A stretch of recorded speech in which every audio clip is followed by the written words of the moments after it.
So this is the famous Lonnie Zamora UFO incident, and it is one of the most important UFO cases that you can spend your time learning.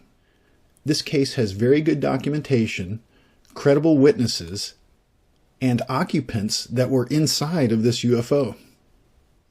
I will also show you the documentation that proves that the U.S. government is actively covering up these UFO incidents. We are going to dig into the details of the Air Force's Project Blue Book documentation. But if you're completely new to this case, then this episode of Unsolved Mysteries does a good job of giving you an overview. We all have access to the Project Blue Book files for our research. So we can browse the year 1964 in April at Socorro, New Mexico. And we bring up the Project Blue Book record card for the Lonnie Zamora sighting. And notice here that the conclusion after all of the research is unknown and unidentified. And this very much bothered the former chief of Project Blue Book, Lieutenant Colonel Hector Quintanilla. He was the chief of Project Blue Book for 6.5 years, and these are his memoirs. Hector describes the different UFO categories that were used in Project Blue Book, and he ends on the mysterious unidentified category. This is when a report apparently contains all the necessary data to suggest a valid hypothesis, but its description could not be correlated with any known object or phenomenon. This is a real UFO, according to the Air Force investigators. Let's hear what Hector has to say about this UFO. One of the classic cases on file in the Air Force is the Socorro, New Mexico case, which occurred in April of 1964. It is one of the best documented cases on record. However, there is no indication that this vehicle, which the policeman, Lonnie Zamora, saw, was interplanetary or that it was beyond the state-of-the-art of our present-day scientific knowledge. So here we are 58 years later, and I'll show you that we still don't have the technology to replicate what that craft did. And this is based both on Lonnie Zamora's testimony and the physical evidence that was left on the ground. Hector goes on to also describe that all hell broke loose on April 24th, 1964, and I started smoking again.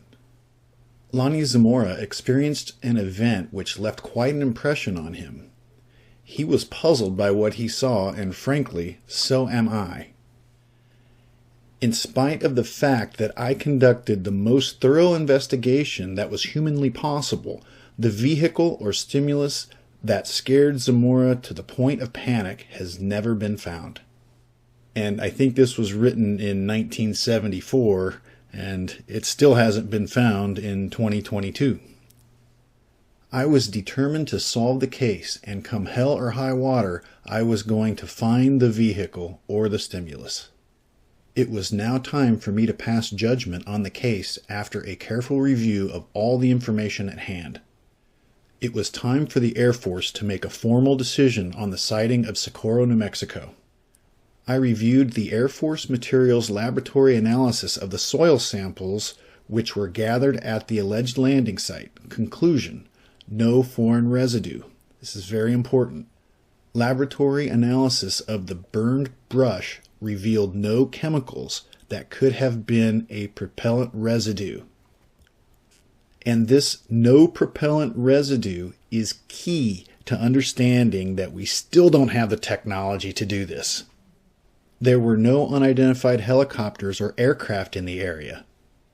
I labeled the case unidentified, and the UFO buffs and hobby clubs had themselves a field day. According to them, here was proof that our beloved planet had been visited by an extraterrestrial vehicle.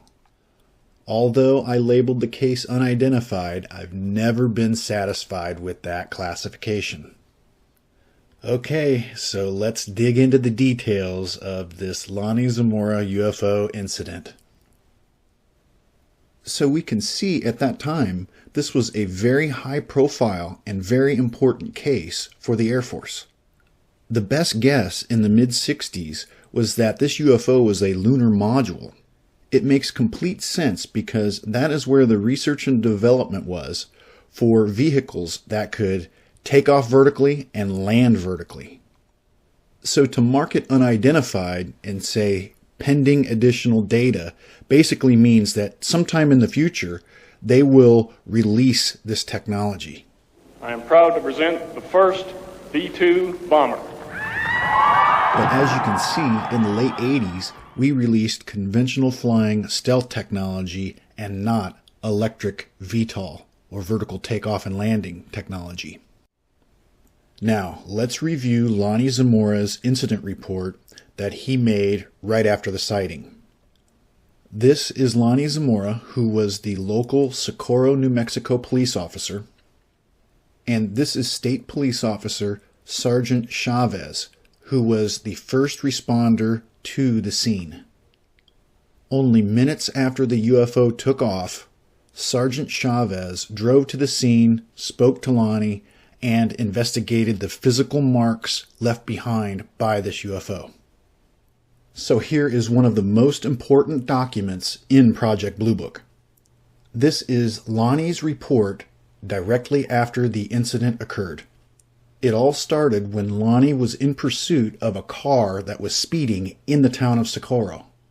During the car chase, he saw and heard the UFO.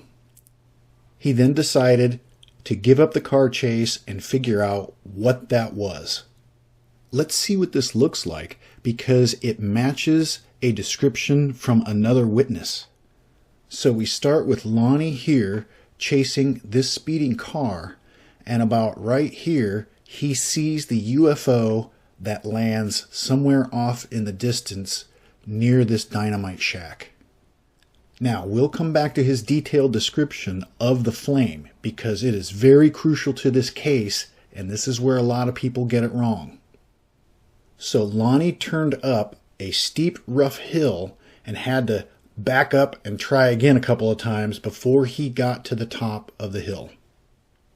We have the speeding car up here, and Lonnie about right here sees and hears the UFO that lands back here. He turns right up this rocky hill, or at least it was a rocky hill. So back when this was a dirt trail, another person witnessed Lonnie in pursuit of this UFO. Unfortunately, we don't know for sure who this other witness is, but we do have the testimony of the person that spoke to the witness. Opal Grinder was the manager of the Whiting Brothers gas station where this other witness showed up. Let's listen to what Opal had to say about this. Well, that tourist came up here and wanted gasoline. He come from the south, and he said, your aircraft around here flies awfully low. I said, well, how was that, sir? He said, well, it like knocked me off the road out there. He said, it must have been in trouble, so a policeman was going to it. So I asked him, was it the helicopter? He said, no. He said, if it was, it's a funny-looking one. So he went on about his fares, and I was making up the bank deposits for the bank at 15 to 6, and that was the same time he was here. And the next morning, well, it dawned on me that the time they were met was the same time that the tourist was in here, that Zamora went to that object that was on the ground there. And I called the radio station, told him Zamora was not telling a lie because the tourist seen something and didn't think much of it. And he saw the policeman also going to the object that was on the ground, which was a UFO. Using this old map, the tourist was probably driving up from the south on old Highway 85 and was somewhere in this location when Lonnie was in pursuit of the car heading south on this road. Then the UFO must have flown in from this direction over both of the vehicles and landed right in this area. And then Lonnie had to kill the pursuit and head up this hill right in here. Okay, back to Lonnie's report. So now he's at the top of the hill and traveling slowly down the gravel road toward the dynamite shack. Suddenly, he noticed a shiny type object to the south about 150 to 200 yards away. It was off the road, and at first glance, he thought it might be a car turned upside down. Now, get this.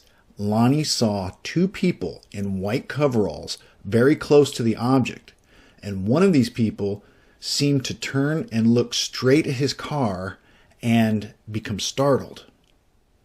So now we have two sentient beings next to this UFO. And then Lonnie sped toward the object to help them. Lonnie said the object was like aluminum. It was whitish against the moss background, but not chrome. It seemed like a tic-tac in shape. The only time I saw these two people was when I had stopped for possibly 2 seconds or so to glance at the object. So here is Lonnie's description of the beings that were next to the UFO. I don't recall noting any particular shape or possibly any hats or headgear. These persons appeared normal in shape, but possibly they were small adults or large kids. So here is an artist's drawing of Lonnie's perspective. He would see the tic-tac in the arroyo and two beings very close to it.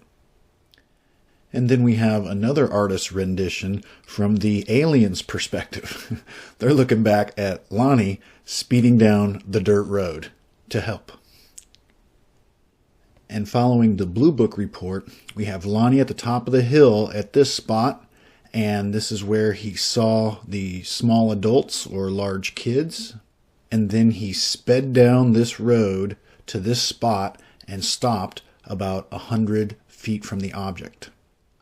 Lonnie radioed in the incident to the dispatcher as he was driving.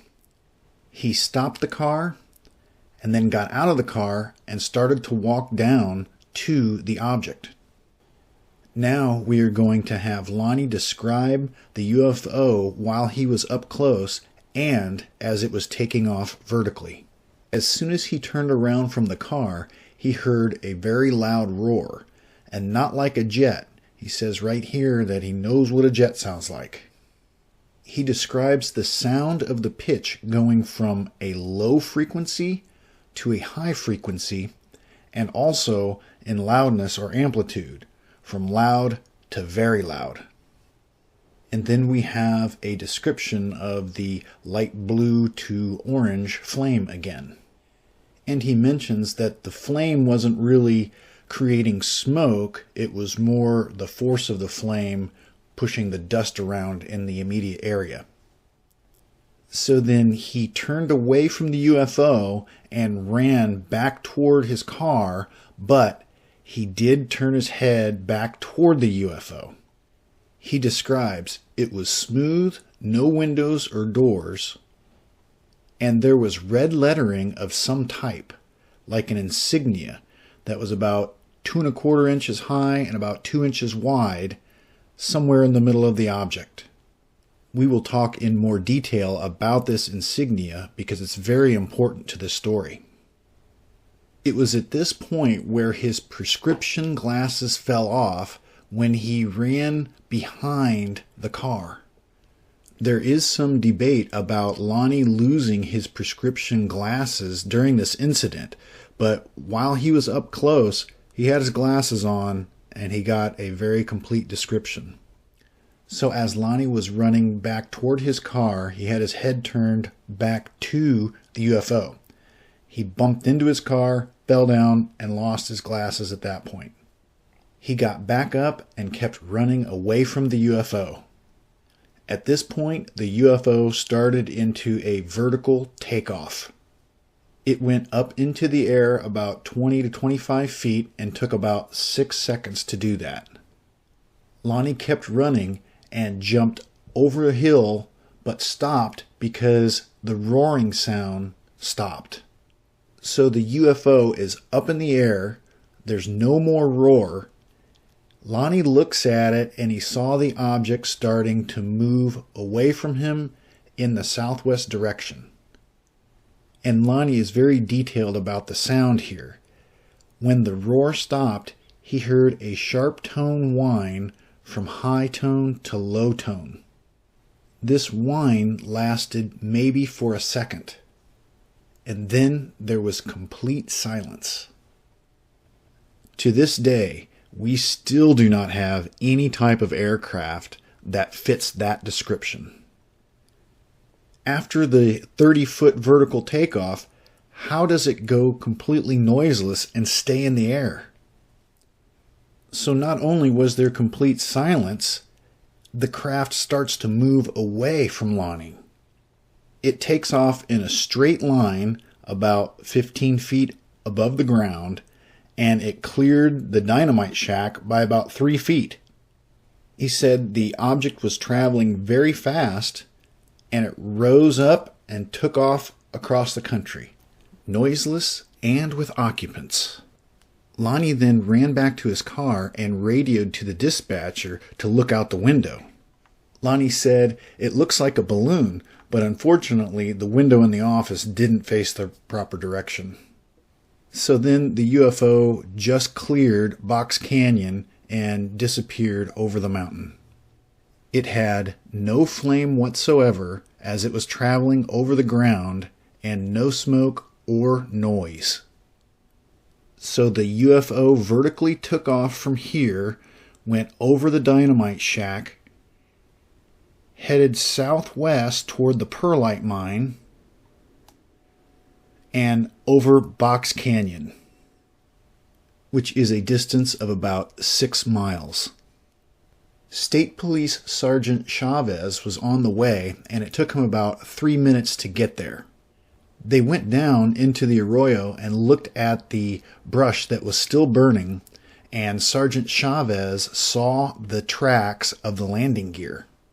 Lonnie was able to estimate that the time he got out of the car to when he was running for the other side of the hill was about maybe 20 seconds. He also mentions here something very important. When he got out of the car, he heard 2 or 3 loud thumps, like someone possibly opening or shutting a door very hard. These thumps were possibly a second or less apart. This is basically a confirmation of the occupants getting back into the craft.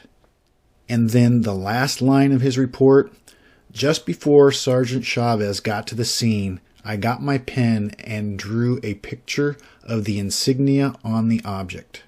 So it was fresh in his mind.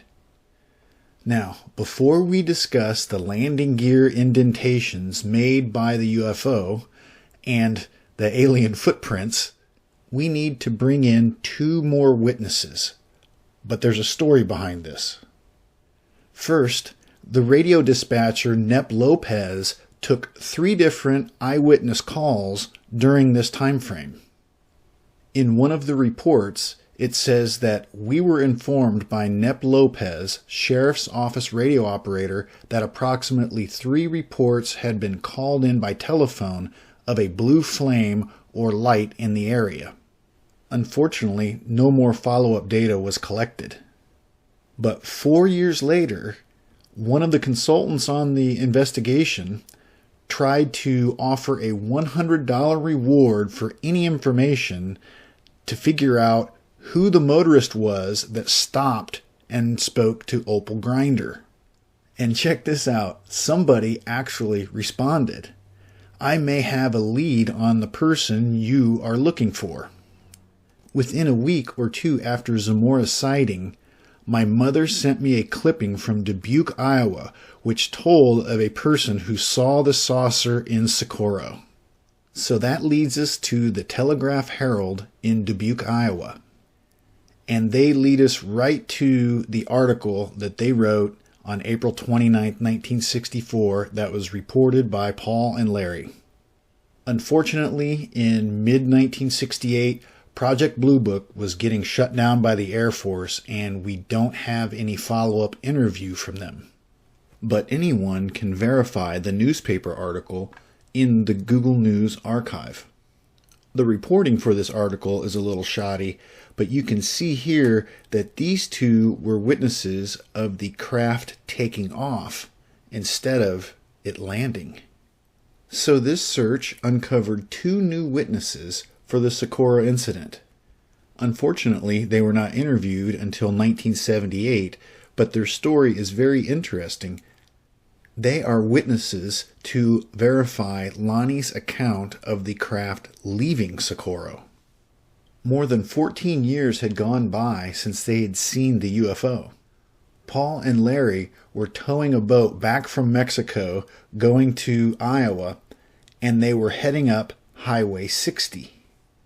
At about 6 p.m., 1 mile ahead of their location, they saw a cloud of dust and some black smoke. And this was to the right side of their car. So they could have been down here on Highway 60 because this is where the UFO took off from. And remember, over on this side, coming up Highway 85, was the Opal Grinder witness. They also claimed seeing it climb vertically out of the smoke, and Kratzer said the object leveled off and moved in a southwest direction, which is the same thing that Lonnie Zamora described. If they were heading up Highway 60, then you can see the UFO would have left from here and headed in the southwest direction toward the Perlite Mine and Box Canyon. And Larry Kratzer described the object as shiny silver in color with a row of round or dark mirror-like windows or portals across the side with a red Z marking toward the right end of the object. The object made no noise that he could hear, and when asked what his impressions were at the time, he said that he thought it was some vertical lift aircraft that the government was experimenting with. So we have multiple witnesses seeing it land and take off. The main witness is a police officer that got close up and had a close encounter of the third kind, which means aliens and the aliens occupying the UFO. I mean, this is crazy. In the next part, we're going to look at some of the physical evidence like these landing gear marks, learn more about the alien footprints, and learn about a second UFO landing that happened only 30 hours later in northern New Mexico, but was covered up by the Air Force. And thanks for watching Part 1.